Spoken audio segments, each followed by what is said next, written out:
Bonjour très chers amis les lions et soyez le bienvenu sur ma chaîne Intuition des Sérines. Voici votre tirage de guidance pour les énergies du mois de mai et j'espère que vous êtes bien. Allez, c'est parti. Le mot miracle a été usé par tant d'usages superficiels qu'on en a presque oublié sa signification réelle. On dit miracle pour parler d'un soleil qui se montre après plusieurs jours de pluie, pour parler d'un bus qui arrive juste à l'heure, pour parler d'un enfant qui s'endort sans pleurer. Toutes ces réalités sont précieuses, mais ce ne sont pas des miracles au sens fort du terme. Le miracle véritable, c'est autre chose.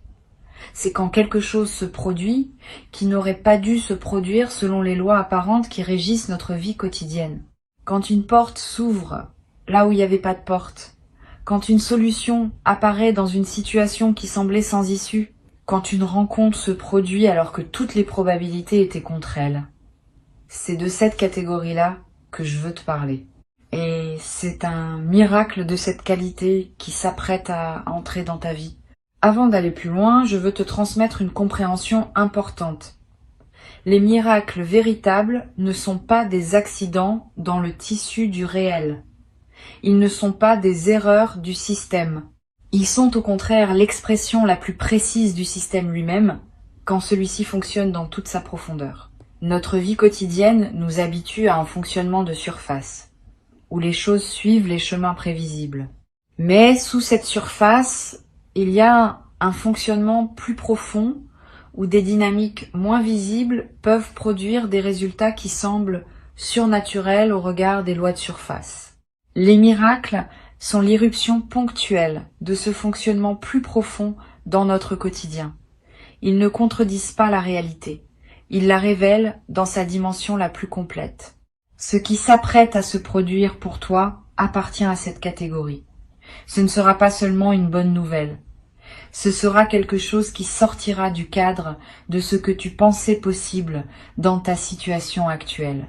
Et c'est précisément cette qualité de sortie de cadre qui en fera un miracle plutôt qu'une simple chance. Tu vas reconnaître l'événement par cette signature particulière. Tu auras du mal au début à l'expliquer rationnellement. Tu chercheras des causes mécaniques pour comprendre ce qui s'est produit. Et tu réaliseras après examen qu'aucun enchaînement de causes ordinaires ne suffit à expliquer ce qui s'est passé. Cette résistance à l'explication mécanique est la marque la plus fiable d'un miracle véritable. Je veux clarifier quelque chose qui peut paraître contre-intuitif. Le miracle ne va pas se manifester à toi parce que tu serais une personne particulièrement méritante. Cette logique de rétribution n'est pas exacte. Le miracle va se manifester parce que tu as cultivé, à travers ton parcours, une certaine qualité d'ouverture qui rend possible la réception d'un événement de cette nature. Ce n'est pas une question de mérite, c'est une question de disposition. Tu es disposé. C'est à dire que ton système intérieur a atteint une qualité de réceptivité suffisante pour qu'un événement non ordinaire puisse y trouver un terrain d'accueil. Sans cette réceptivité préalable, le miracle, même s'il se manifestait extérieurement, ne s'enracinerait pas en toi. Il glisserait sur la surface de ta vie sans la transformer. Ici, sur Intuition des Sirènes, je veux te transmettre quelque chose qui va t'aider à reconnaître le miracle quand il se présentera. Les miracles ont une signature subtile dans le corps de celui qui les reçoit. Au moment où l'événement miraculeux se produit, tu vas ressentir une forme de vertige, bref. Un instant de suspension où le temps semble s'arrêter. Une chaleur qui se diffuse dans la poitrine. Des larmes qui peuvent monter sans cause apparente. Tous ces signaux corporels ne sont pas des coïncidences. Ils sont la manière dont ton corps capte le caractère extraordinaire de ce qui se passe, avant même que ton mental n'ait pu le formuler en mots. Apprends à faire confiance à ces signaux corporels. Ils sont plus rapides et plus fiables que les analyses que tu pourrais faire après coup. Je veux te parler de ce qui se passe juste avant qu'un miracle se manifeste. Souvent, il y a une période de calme inhabituelle qui précède immédiatement l'événement, comme si le monde s'apaisait pour préparer le passage de ce qui va arriver. Tu vas ressentir dans les heures ou les jours qui précèdent une qualité de tranquillité qui te paraîtra étrangère à ta situation ordinaire. Si tu remarques cette tranquillité préalable, n'essaye pas de la dissiper en remplissant ton temps d'activité. Habite-la. C'est dans cette qualité de calme que la manifestation peut trouver son moment. Tu vas être également avoir, dans cette période préparatoire, des intuitions qui te traversent sans que tu puisses les justifier. Une certitude tranquille que quelque chose va se passer. Une attention soudaine portée à un détail anodin. Une envie de faire quelque chose qui semble sans rapport avec tes préoccupations habituelles. Toutes ces intuitions sont la manière dont ta partie la plus profonde te prépare à l'accueil. Suis-les sans les rationaliser excessivement. Si l'envie de te rendre dans tel endroit te traverse, vas-y, si tu le peux. Si la pensée d'une personne te revient avec insistance, contacte-la peu, être. Ces gestes apparemment anodins peuvent être les conditions exactes par lesquelles le miracle va trouver son chemin jusqu'à toi. Sur Intuition des sirènes, je tiens à te dire quelque chose d'important sur la manière de recevoir un miracle. Quand l'événement extraordinaire se produit, beaucoup de personnes ont un réflexe étrange. Elles essaient immédiatement de le rationaliser, de le ramener dans la catégorie des coïncidences, de minimiser ce qu'il a de spécial. Ce réflexe vient d'un inconfort face à l'extraordinaire. Notre culture nous a habitués à expliquer, à mesurer, à quantifier. L'extraordinaire vrai résiste à ces opérations, et cette résistance peut nous mettre mal à l'aise. Si tu sens ce réflexe en toi quand le miracle arrive, observe-le sans lui obéir. Permets-toi de simplement reconnaître que oui, ce qui se passe est extraordinaire. Cette reconnaissance pleine est ce qui ancre le miracle dans ta réalité et lui permet de produire son plein effet. La résistance à minimiser ne signifie pas que tu doives en faire un drame ou un événement spectaculaire à raconter à tout le monde. Au contraire, les miracles aiment souvent une certaine discrétion. Ils ont une qualité presque intime, comme un cadeau personnel qu'on reçoit dans le secret de son cœur. Tu pourras être en parler plus tard, quand le moment sera venu. Mais dans les premiers temps, garde-le pour toi, pour pouvoir l'habiter pleinement, sans interférence extérieure. Cette retenue n'est pas du secret pour le secret. C'est une protection de la qualité de ce que tu vis. Je voudrais te parler maintenant de la trace que laisse un miracle véritable dans la vie d'une personne. Cette trace n'est pas seulement le bénéfice direct de l'événement. Elle est plus profonde. Elle consiste en une modification durable de ta perception du possible. Avant le miracle, tu avais une certaine carte mentale de ce qui peut arriver dans une vie. Après le miracle, cette carte s'élargit.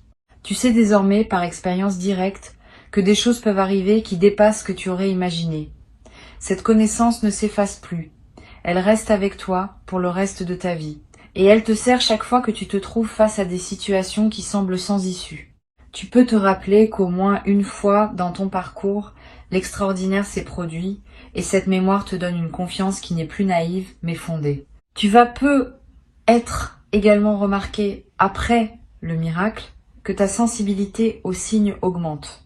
Tu vas commencer à percevoir des subtilités que tu ne percevais pas avant, des coïncidences signifiantes, des connexions entre événements apparemment séparés, des messages qui te parviennent par des canaux improbables. Cette sensibilité élargie n'est pas une obsession superstitieuse, elle est l'expression d'une perception affinée par l'expérience directe que tu as faite. Tu sais désormais qu'il y a plus dans la réalité que ce qu'on en perçoit en surface. Et cette connaissance te rend plus attentif aux indices de cette dimension supplémentaire qui circule en permanence autour de toi. Une chose importante à comprendre. Le miracle qui s'apprête à se produire n'est pas un événement isolé qui interromprait ta vie ordinaire pour la reprendre ensuite à son cours habituel. Il marque l'inauguration d'une phase nouvelle dans laquelle d'autres manifestations, peut être moins spectaculaires mais tout aussi significatives, vont continuer à se déployer. Ce premier miracle débloque quelque chose qui restera ouvert dans la suite. Tu vas vivre dans les mois et les années qui suivent une succession de petites grâces qui te confirmeront que tu es entré dans une nouvelle relation au possible. Ces petites grâces ne seront pas tout aussi étonnantes que la première, mais leur accumulation va dessiner un paysage dans lequel tu te rendras compte, peu à peu, que ta vie a vraiment changé de qualité. Je veux te transmettre une perspective importante sur la gratitude qui devra accompagner cette manifestation. La gratitude n'est pas une politesse facultative à offrir après avoir reçu. Elle est une pratique active qui maintient ouvert le canal par lequel les bonnes choses peuvent continuer à arriver. Quand tu remercies sincèrement, tu confirmes à toutes les dimensions de ton être que tu es un destinataire conscient et appréciateur. Cette confirmation a un effet réel. Elle prépare la suite. À l'inverse, recevoir sans remercier ou prendre pour acquis ce qui te tombe entre les mains referme subtilement le canal, pas par punition, par simple effet énergétique. Un canal qui n'est pas honoré se ferme parce qu'il n'est plus reconnu comme canal. Cultive donc la gratitude consciente sans en faire un rituel artificiel. Une simple reconnaissance sincère à l'intérieur de toi suffit à maintenir le canal ouvert. Tu vas peut-être te demander, après le miracle, comment continuer à vivre normalement après une expérience aussi extraordinaire. Cette question est compréhensible, mais elle suppose à tort que l'ordinaire et l'extraordinaire sont des catégories étanches. En réalité, après un miracle bien intégré, tu vas découvrir que l'ordinaire n'est plus le même qu'avant. Il est imprégné d'une qualité nouvelle qui le rend précieux d'une manière qu'il n'avait pas auparavant. Tu n'as pas besoin de chercher à reproduire l'intensité du moment miraculeux. Tu peux simplement laisser cette intensité diffuser dans tes journées ordinaires, transformant subtilement la qualité de chaque moment. Cette diffusion progressive est l'un des cadeaux les plus précieux des miracles bien reçus. Sur Intuition des sirènes, je tiens à insister sur le fait que tu n'as pas à craindre que le miracle te transforme en une personne déconnectée des réalités ordinaires. Au contraire, les personnes qui ont vécu un véritable miracle deviennent souvent plus présentes au quotidien, plus attentives aux détails, plus sensibles à la beauté des choses simples. Cette présence accrue est l'effet d'une perception élargie. Quand on a touché à quelque chose qui dépasse l'ordinaire, on commence à voir l'ordinaire avec une qualité nouvelle. Le café du matin a un goût différent. Le visage d'un proche est regardé avec plus d'attention. Les conversations banales prennent une saveur particulière. Cette transfiguration du quotidien est l'un des effets les plus durables des miracles véritables. Je voudrais te parler d'une chose subtile concernant la communication du miracle. Tu vas peut-être avoir l'envie à un moment de partager ce que tu as vécu avec une personne précise. Cette envie est saine, mais elle demande un peu de discernement. Toutes les personnes ne sont pas équipées pour recevoir le récit d'un miracle. Certaines vont être touchées et réjouies. D'autres vont être déstabilisées et chercheront à minimiser pour retrouver leur confort. D'autres encore vont projeter leur propre frustration et réagiront avec une jalousie ou une amertume qui pourrait gâcher ton expérience. Réserve donc ton récit aux personnes capables de recevoir avec ouverture. Une seule oreille bienveillante vaut mieux que plusieurs oreilles fermées. Et même avec la bonne personne, choisis tes mots avec soin.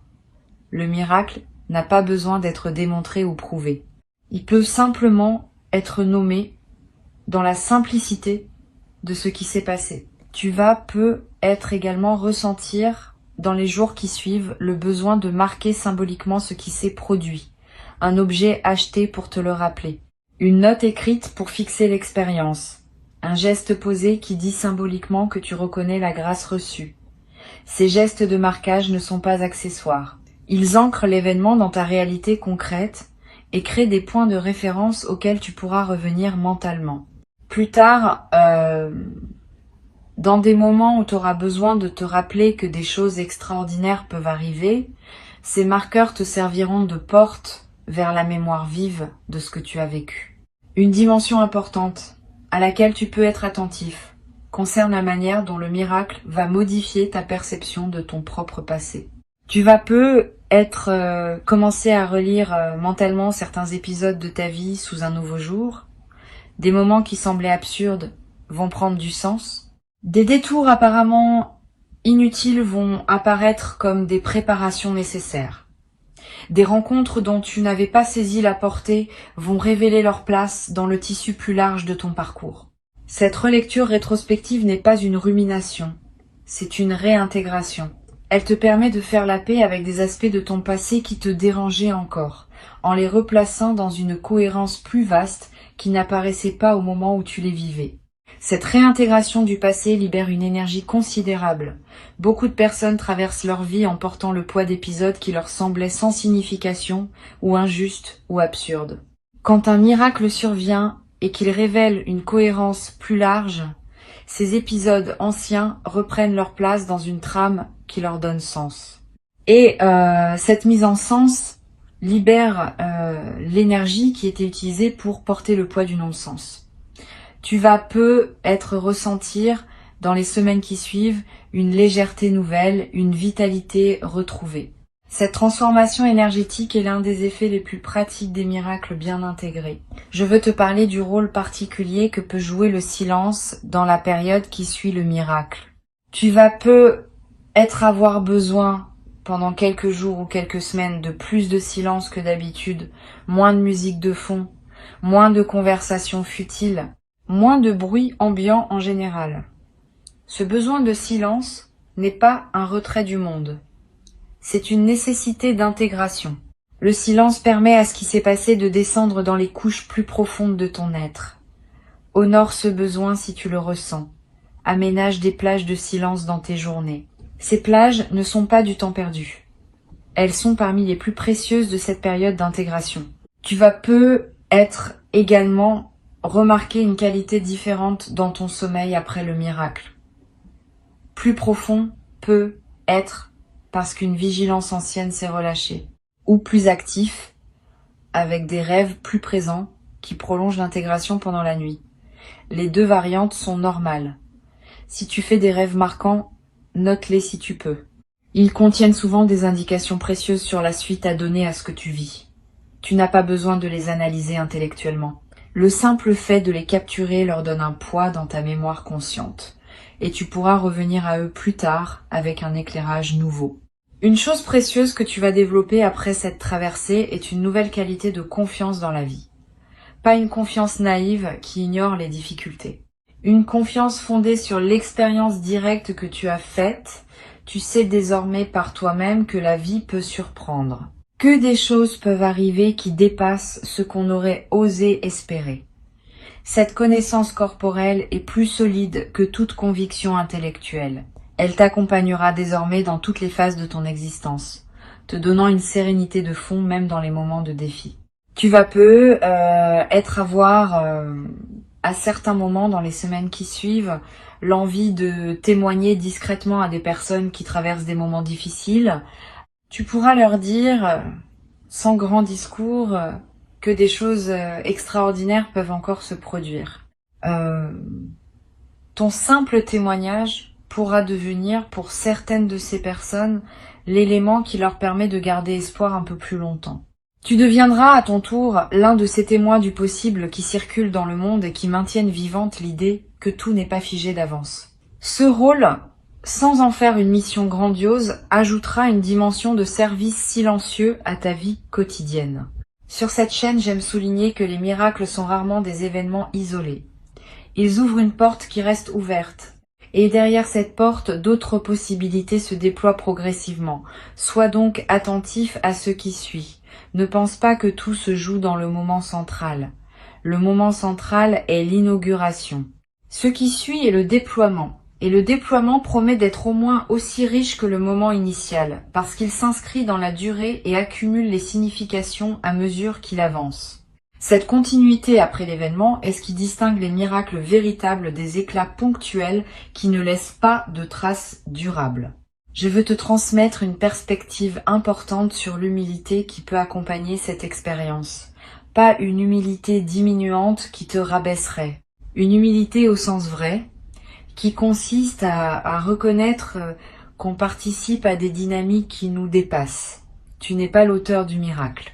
Tu en es le destinataire et le co-créateur, dans la mesure où ton ouverture a permis qu'il se produise, mais quelque chose de plus large que toi a orchestré ce qui se passe. Cette reconnaissance d'une dimension qui dépasse ton seul effort personnel est ce qu'on peut appeler humilité dans le sens le plus juste du terme. Elle te garde connecté à une trame plus grande que ta seule existence individuelle. Tu vas être éprouvé à certains moments une émotion difficile à nommer. Un mélange de joie, d'humilité, de gratitude, de presque révérence. Cette émotion mixte est typique des expériences qui touchent à des dimensions profondes. Permets-toi de la vivre sans chercher à la simplifier. Sa complexité est précieuse. Elle te connecte à des dimensions de ta sensibilité, qui restent souvent inaccessibles dans la vie ordinaire. Et cette connexion à ta sensibilité profonde est elle-même l'un des cadeaux secondaires de ce qui s'apprête à se vivre. Je voudrais te parler d'une dimension qui peut surprendre. Le miracle qui s'approche n'est pas seulement pour toi. Il est aussi pour les personnes qui t'entourent, indirectement. Quand quelqu'un dans un cercle social vit une expérience qui élargit sa perception du possible, cela rayonne sur les autres. Pas immédiatement de manière visible, mais subtilement. Les personnes proches de toi vont sentir, sans toujours pouvoir le nommer, que quelque chose a changé dans ta présence. Et ce changement va influencer, à sa manière modeste, leur propre perception du possible dans leur vie. Tu es donc en train de devenir, sans le décider, un agent de transformation collective. Cette dimension élargie de ce que tu vis donne du sens à l'expérience au-delà de ton seul parcours personnel. Tu vas être également développé dans la durée une qualité particulière dans la manière de répondre aux difficultés. Quand un défi se présentera après cette traversée, tu auras une nouvelle ressource intérieure à mobiliser. Tu pourras te dire, en toute connaissance de cause, que des solutions inattendues peuvent surgir, que des portes peuvent s'ouvrir là où tu n'en voyais pas, que la vie peut encore surprendre dans la bonne direction. Cette confiance fondée sur l'expérience te donnera une élasticité nouvelle face aux épreuves. Tu cesseras de te crisper dès qu'une difficulté apparaît. Tu pourras la traverser avec plus de souplesse en sachant que des ressources existent, parfois invisibles, qui peuvent se manifester quand le moment juste arrive. Pour conclure cette transmission, je veux te dire que ce qui s'apprête à se produire pour toi est précieux et que tu mérites pleinement de le recevoir. Avant de te quitter pleinement, je voudrais te transmettre encore plusieurs perspectives qui peuvent enrichir ta préparation à recevoir ce miracle. La première concerne la qualité particulière du regard que tu vas développer après cette expérience. Tu vas regarder le monde différemment, pas avec naïveté excessive qui verrait des miracles partout, avec une attention plus fine qui repère les petits signes de la présence active de l'extraordinaire dans le quotidien. Cette qualité de regard est elle-même un cadeau durable. Elle transforme la manière dont tu habites tes journées. Tu cesses de fonctionner en mode automatique. Tu commences à voir vraiment ce qui t'entoure, avec ses dimensions visibles et ses dimensions plus subtiles. Cette perception élargie est l'un des effets les plus précieux des miracles bien intégrés. Une deuxième perspective importante. Le miracle qui s'approche va également affecter ta capacité à recevoir d'autres formes de grâce dans ta vie. Quand un canal s'ouvre par lequel l'extraordinaire peut passer, ce canal reste ouvert pour d'autres manifestations. Tu vas être remarqué dans les semaines et les mois qui suivent que des choses bonnes se présentent à toi avec une fréquence inhabituelle, une opportunité qui se manifeste juste au bon moment, une rencontre fortuite qui s'avère significative, une information qui te parvient juste quand tu en avais besoin. Cette accumulation de petites grâces est l'effet en cascade du premier miracle. Elles ne sont pas toutes aussi spectaculaires que l'événement initial, mais leur accumulation transforme la qualité globale de ta vie. Tu vas être également découvrir, à travers cette traversée, une nouvelle relation à la prière ou à l'intention silencieuse, pas nécessairement religieuse au sens traditionnel. Plutôt une pratique simple qui consiste à formuler intérieurement, sans parole solennelle, ce que tu désires voir se manifester dans ta vie. Cette formulation intérieure n'est pas une magie. C'est une mise en alignement consciente. Elle confirme à toutes les dimensions de ton être quelle direction tu choisis. Et cette confirmation aide à orienter ce qui se manifeste. Beaucoup de personnes traversent leur vie sans jamais formuler clairement ce qu'elles veulent, et leurs souhaits restent flous, donc difficiles à actualiser. Tu vas être commencé à pratiquer cette formulation claire, et tu vas observer que ce que tu formules avec sincérité a tendance à se manifester avec une fréquence plus grande que ce que tu laisses dans le flou. Tu vas remarquer également une transformation dans ton rapport au temps après cette expérience. Le temps ne sera plus tout à fait le même qu'avant. Avant tu vivais dans un certain défilement linéaire, où le passé pesait, où l'avenir préoccupait, où le présent se trouvait souvent négligé. Après, le présent va prendre une qualité différente. Tu vas vivre davantage dans le moment qui s'écoule, parce que tu auras compris, par expérience, que c'est dans le présent que les choses extraordinaires se manifestent. Cette nouvelle relation au présent est l'une des transformations les plus précieuses que peut apporter une expérience miraculeuse bien intégrée. Sur cette chaîne, j'observe que les personnes qui ont vécu un véritable miracle développent souvent une nouvelle qualité d'humour, pas un humour cynique. Un humour léger qui reconnaît les paradoxes savoureux de l'existence. Quand on a touché à quelque chose qui dépasse les explications mécaniques ordinaires, on peut sourire de la manière dont on prenait certaines choses trop au sérieux auparavant. Cet humour n'est pas une moquerie, c'est une légèreté retrouvée. Il rend la vie quotidienne plus agréable, à toi-même et à ceux qui te côtoient. Cette qualité d'humour léger est l'un des cadeaux secondaires les plus appréciables. Tu vas peu être également remarqué, dans cette nouvelle phase, que ta sensibilité à la beauté augmente. Tu vas être plus touché par un coucher de soleil, par un visage croisé dans la rue, par une mélodie entendue par hasard, par la lumière qui passe à travers une fenêtre. Cette sensibilité accrue à la beauté est l'expression du fait que ta présence à la vie s'intensifie. Et la beauté, à son tour, te nourrit d'une manière qu'elle ne te nourrissait pas avant. Tu vas découvrir que la beauté est partout, dans les détails les plus modestes du quotidien, et qu'il suffit d'avoir développé la qualité de regard pour la voir. Ce développement de ta capacité à voir la beauté est l'un des cadeaux les plus durables qui dépassent largement le bénéfice direct du miracle initial. Une chose précieuse que je veux te transmettre. Après cette expérience, tu auras une nouvelle ressource pour les moments difficiles.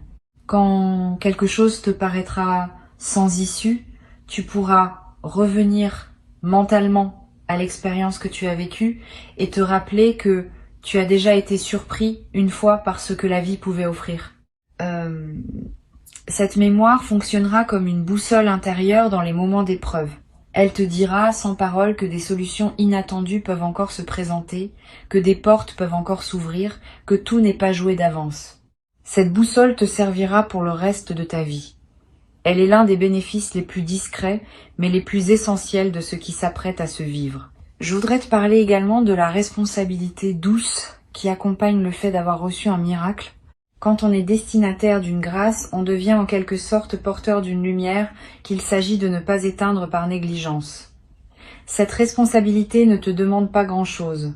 Elle te demande simplement de ne pas oublier ce qui t'a été donné, de ne pas le minimiser au fil du temps, de ne pas le rationaliser après coup pour le ramener dans la catégorie de l'ordinaire. Cette fidélité à la mémoire de ce qui a été vécu est le minimum que demande la grâce reçue. Et cette fidélité, en retour, maintient en toi la qualité d'ouverture qui rend possible la suite. Tu vas peu avoir à un moment l'envie de marquer ce qui s'est passé par un acte symbolique. Tu peux planter quelque chose dans un jardin si tu en as un. Tu peux faire un don modeste à une cause qui te tient à cœur. Tu peux écrire une lettre à toi-même que tu ouvriras dans plusieurs années. Ces actes symboliques inscrivent l'expérience dans la trame concrète de ta vie. Ils créent des points de référence durables. Et ils confirment à toi-même que tu reconnais l'importance de ce qui s'est produit. Cette pratique de marquer les moments importants par des actes symboliques est l'une des plus simples et des plus efficaces pour intégrer durablement ce qu'on a vécu. Une dernière dimension à laquelle je tiens. Le miracle qui arrive pour toi peut être aussi un sens qui te dépasse, qui s'inscrit dans une trame plus large que ta seule existence individuelle.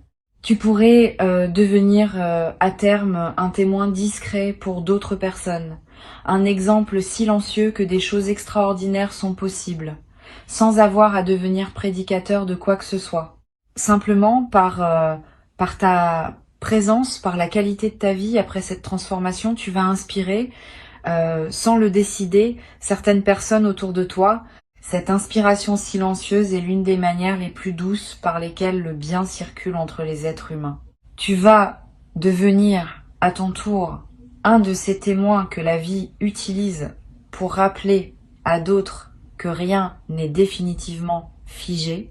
Je voudrais ajouter une perspective sur le rôle que peut jouer la nature dans la période qui suit le miracle. Tu vas peu ressentir une attraction nouvelle pour les espaces naturels. Le besoin de marcher dans une forêt, de regarder longuement un arbre, de toucher l'écorce, de sentir la pluie sur ton visage. Cette attraction n'est pas anecdotique. Elle est l'expression d'un besoin profond de te connecter à des dimensions plus vastes de la réalité, dimensions auxquelles le miracle t'a brièvement donné accès. La nature offre un cadre où ces dimensions restent perceptibles plus facilement qu'en milieu urbain. Suis cette attraction quand elle se présente. Donne-toi des moments dans la nature, même brefs. Ils vont consolider ce qui s'est ouvert en toi.